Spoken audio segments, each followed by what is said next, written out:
morning, good afternoon, good evening around the world. Bumalik si Apam doon, oh. Kasi mahal yan na na parking. So ito hindi namin alam na bukas na pala, oh. Pero ang nakalagay doon is disabled. So lilipat ba yun? Kay bayad na doon. Kaloka tong tao na to.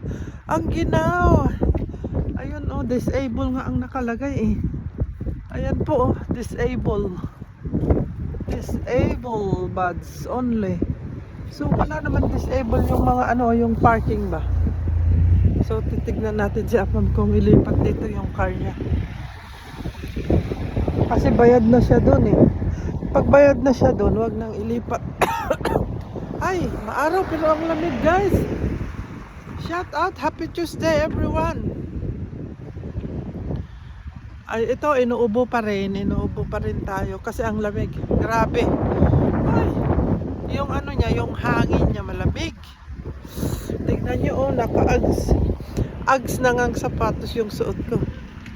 Ala, ayan, lumipat na siya, oh. Ay, kaloka. Tinanggal ko ulit kasi yung number niya ayaw pakita. Ayun, nagparking. Kaloka, nilipat niya dito. Ayun siya, oh. Ayun, hintayin natin kasi umikot siya, oh. Disable only daw. Eh, bakit lumipat dito? Kaloka. Kalokang tao to, ah. Ayun, guys, tignan natin kasi siya. Ay, ayun, nagparking doon. Kalayo man naman. Hello, sir. I thought it's disable only. They put in a disable only. They put in a disable only this parking. No. Now?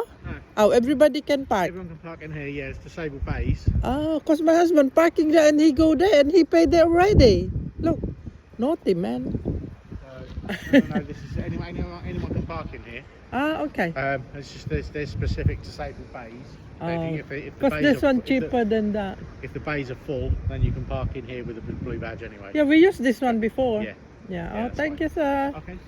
Have a nice day. Oh, diba? Ang bait. Ayun na siya, oh. How about you pay na? Ha? Kaloka ka talaga. Bahala ka dyan. Bayad ka doble. Ito lang pala ang disable, oh. This one only disabled. Alright. I thought you pay already there. Look here. Okay. I paid for Upper Orwell Street North. Okay. Upper Orwell Street.